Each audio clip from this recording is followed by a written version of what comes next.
Yes, champion Manchester City have won the Carabao Cup again, 4 times in a row, Bray. Can you believe that? That's insane. Honestly, bro, I'm so buzzing. 4 times in a row, nah. 8 times in total. We've equalled Liverpool to the EFL Cup. Yeah. We've got 4 in a row. We are the Carabao Kings. It's unprecedented. Oh, the big word. We are Carabao Kings, bro. Yeah, I also seen, bro, Sergio Aguero, Fernandinho, the only players ever to have won 5 of these things, yeah? They've won more than Manchester United have ever won, which is pretty mad. 2 players have won more than a football club, which is pretty crazy for a club with no history.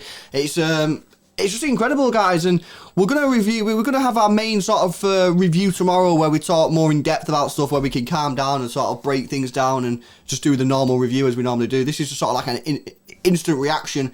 My instant reaction, first of all, was I can't believe, number 1, how well we played in the first half. We were absolutely incredible. Number 2, how we didn't score in the first half. And number 3, how we scored 1 goal just completely, mate. It's just I can't believe it. What I'd say is, the first half, like you say, was absolutely incredible. Insane. The fact that we didn't score in the first half was absolutely incredible. And Sterling, by the way, a lot of people give Sterling steak. He looked on fire. And we criticised him as well in the last couple of weeks. But the first half, I know some of his final passes weren't quite there, but he was awesome. He set up the chance for Phil Foden, we put it wide. He set up a chance for Gundogan, who put it wide. He was really, really good. That is sort of like the old Sterling, just that final pass, which hopefully will come with more performances, more confidence, and hopefully we'll get the best Raheem back, man. But it's honestly, positive. It is so positive, class. Bro. It's so positive. I'm so buzzing about that game. And the fact that our first piece of silverware this season, we've got 2 more trophies to go. Yeah. It's really, really good. I think this will be a massive morale boost heading into that PSG game.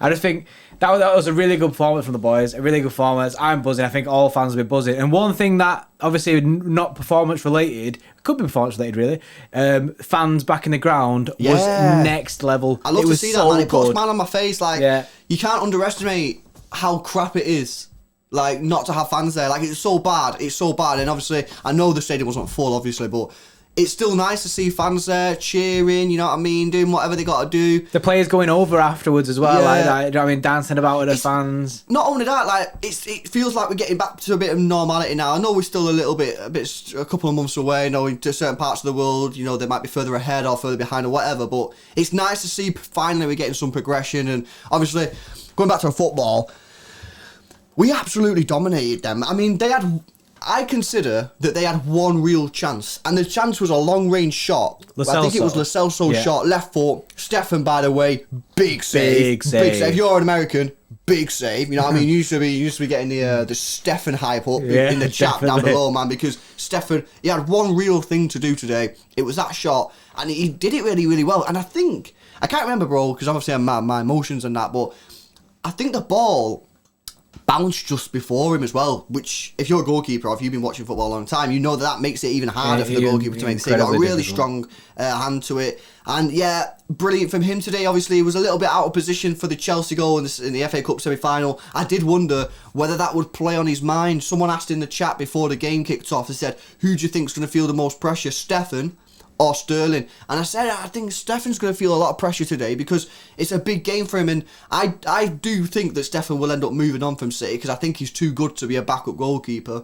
And I think today he had 1 thing to do and he made it. He did it really well. And people go, oh, you only had 1 thing to do. If you listen to what goalkeepers say, like when they've retired and stuff, like Joe Hart said before that some of the hardest games that he's ever had are games where City just dominate the ball, because then he's just stood there for 90 minutes and then he's got to make 1 save. You got to switch it on in the moment. And if he doesn't make the save, that could be the difference between 3 points and a loss, a trophy and no trophy. So massive credit to Stefan as well as Sterling. Riyad Mahrez, bro. Oh, he got man of the match. Absolutely smashed it again. I feel really sorry for Riyad because he's putting in fire performances, right? Yeah, he is. But he's just not getting the goals. Not getting goals. I think, like, you know what I mean? He just needs to tweak his shooting boots a tiny little bit. And the guy be bagging hat tricks for fun. He had some incredible opportunities today, but again, that first one, bro, where he cut in, it was carbon copy of this Foden versus Liverpool. Just wide, man. Just wide. Honestly, Riyad Mahrez is such an important player for this football club. He's such an important player for this football club. It's crazy that there was a lot of doubters, you know what I mean? There was so many doubters at the start of the season where it's going to be right for him. And to see him do this full turnaround, he looked absolutely mint. And like you say, he just bought a new house or something like that. I don't expect him to be moving anywhere soon. He seems happy.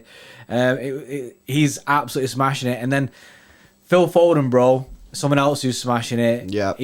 I can't rate this guy high enough. I can't say enough to that means enough, because he's too good. He's just too good. He's such a good footballer, and he's only 20. It's next level, that, and he's too important for the team to miss out on big games. We've got like a month or so left of football. He's gonna be so important. Yeah, and you know what? Someone else who's had a bit of a rough time the last couple of games. It's Cancelo. I thought, I think it started maybe at Leeds or maybe a couple of games before that. I'm not 100% sure when it started, but obviously he had that insane spell sort of like through January, February, where he was, I just said he was Pirlo. He was Pirlo in his prime. He was doing them dink balls. He was getting assists. He was just everywhere. He was playing striker in some games. I was like, oh my God, this guy is baffling my brain how good he is. And then the last couple of games, he's been pretty poor. And some games he's been worse than poor. He's been pretty crap, to be honest. But he's been put in today at left back.